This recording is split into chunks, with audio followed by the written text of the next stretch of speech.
Hello, Hulin. Hello. My name is Phoebe Devol, and I'm a 10th Mountain Division descendant. My dad was in World War II, and I'm interested in hearing about your experience as a veteran of the 10th Mountain Division, and because you fought in World War II. So, and I know that you've written this military experience that's on your website, correct? This on your website? Right. Right. So if anybody needs to know more information, this has lots of information. But I read through it again, and I noticed there was some, I thought it'd be nice if you talked about how when you were at Louisiana State University, talk about how you got involved in being in the Army. Well, I was in the ROTC at LSU, and they put us in reserves.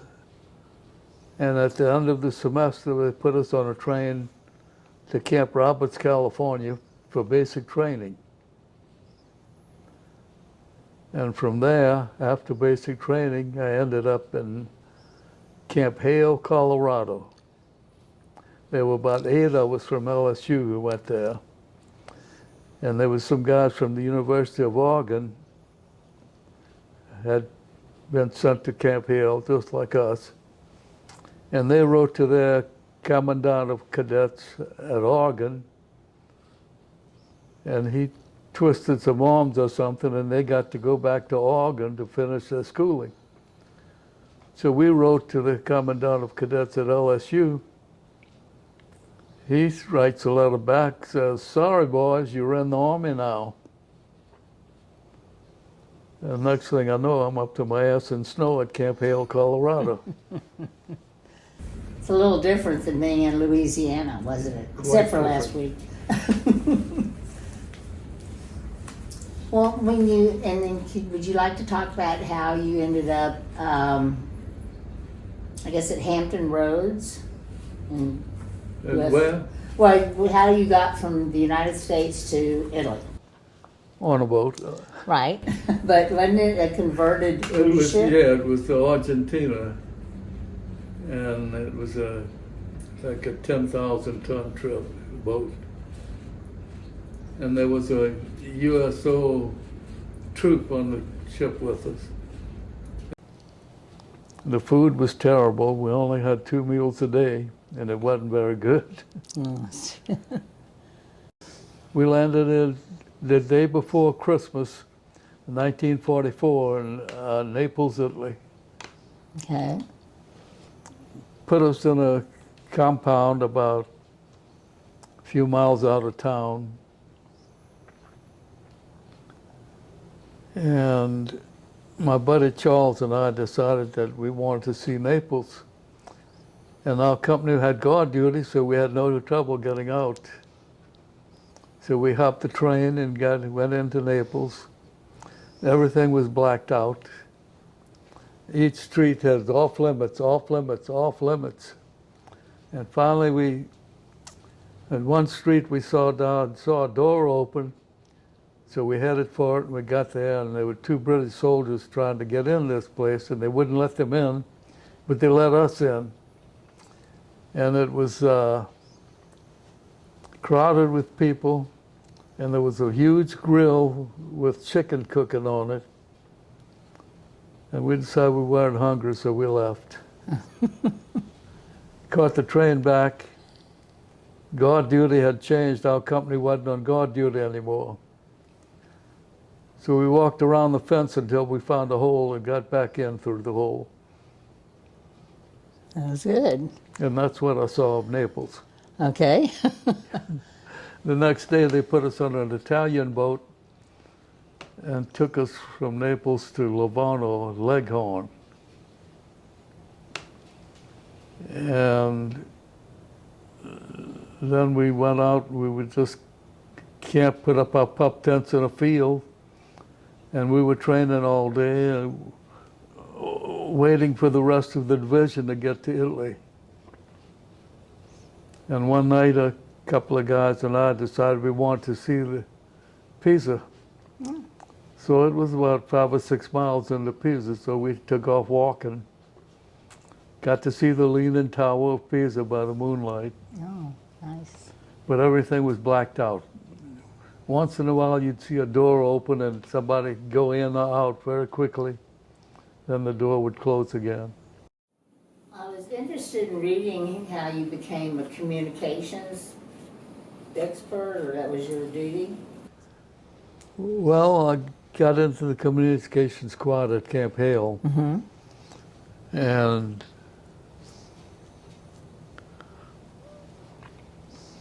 we had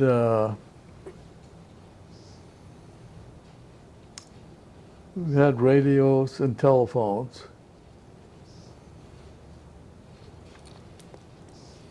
And one time at Camp Hale,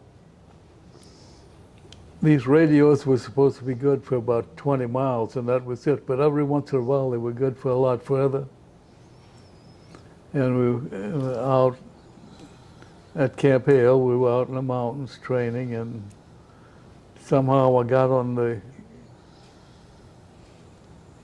with this airplane going to land into Denver. And the guy says, 10,000 feet, gliding.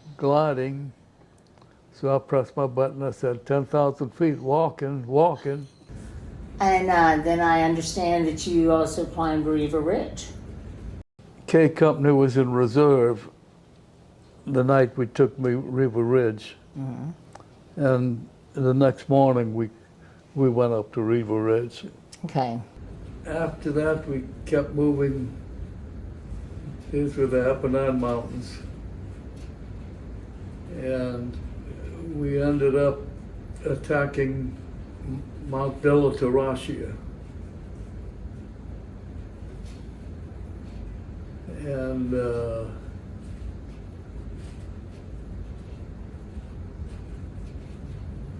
that was the first real battle we got into. I remember Captain Dole sent me back with a message for his second in command. And afterwards I was running back trying to catch up in this field, and the artillery shells were going all around. And I saw a hole and I jumped in. The hole was a shell crater, and once I got settled, I saw an arm, then I saw a leg, then I saw a head, and finally I saw a trunk with no arms, no legs, and no head. And that's what war is. When did you return to America? Came back in July of 1945. Okay. The plans for us was to do a little more training and then go to the South Pacific. But Truman dropped the atom bomb while we were on our way back. And of course the war ended then. The one thing I really missed in Italy was milk. And when we were going through the Po Valley, people were really nice. They were giving us food and everything. And I saw one guy giving out milk, and I went running up, but his bucket was empty. He saw how disappointed I was. He said, "Wait, I'll milk the cow." So he milked the cow, and I filled my canteen with milk. Did you ever shoot your rifle when you were in Italy? When we were attacking Mount Delatarascia, company headquarters was behind a little knoll, and the battle had started, and I'm inching up, I've got my rifle, I'm getting to the top of the knoll, when Captain Dole says, "Robert, what the hell are you doing?" I said, "I'm gonna get off a few shots." He says, "Get your ass back here and operate that radio, that's your job." When the war, toward the end of the war, we took the town of Tivoli, and we set up the company headquarters in a house, and there was 15 feet between the house and a little 4-foot stone fence. And I set up the radio inside the house, and I was outside. And the L Company had been trapped in a tunnel all day. And we saw some men walking along the beach, and we thought that was L Company. So we called out to them, "L Company," what? They answered with machine gun fire. It was a German patrol. Oh no. So I got a few shots off then. Oh, good. And then the German 88s across the lake. We were on Lake Garda. They zeroed in on the house, and the shells were hitting on the house, and shrapnel was hitting all around me. And a tracer shell was burning 6 inches from my leg. And I thought, I better get inside and operate that radio. That's my job. Good soldier. The war in Italy ended about 15 days before the rest of Europe. We had taken the town of Tivoli, and we were going up this valley.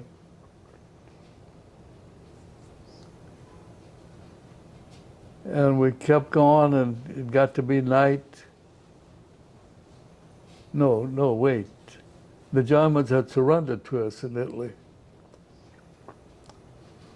So we were going up this valley to get to the border with Austria and Switzerland.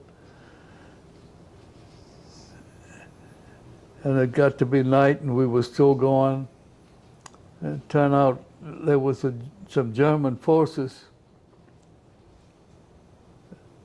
and what kept them from firing on us is that we had lights.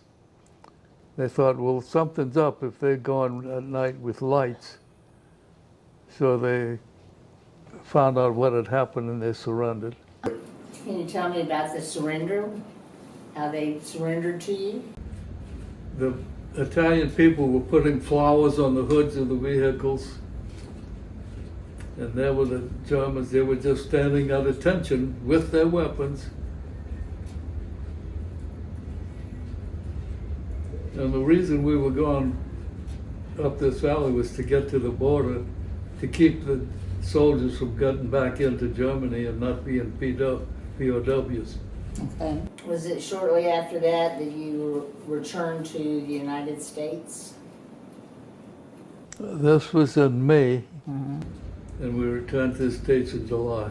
Okay. If the war had not ended when it did, we probably would have been stuck in Italy as occupation troops for quite some time. Well, really, thank you for your service. And I'm so glad that we got to hear your story. And as I said, I think you've done a fabulous job with the help of your sons and grandsons putting together a website. Well, to tell the truth, I really didn't like the Army. I was tickled to death to get out. And when they asked did I want to be in the reserve, I said, hell no. Well, what did you do when you came back? I went back to school. Oh, okay. There was the GI Bill, and I went back to school and got my degree.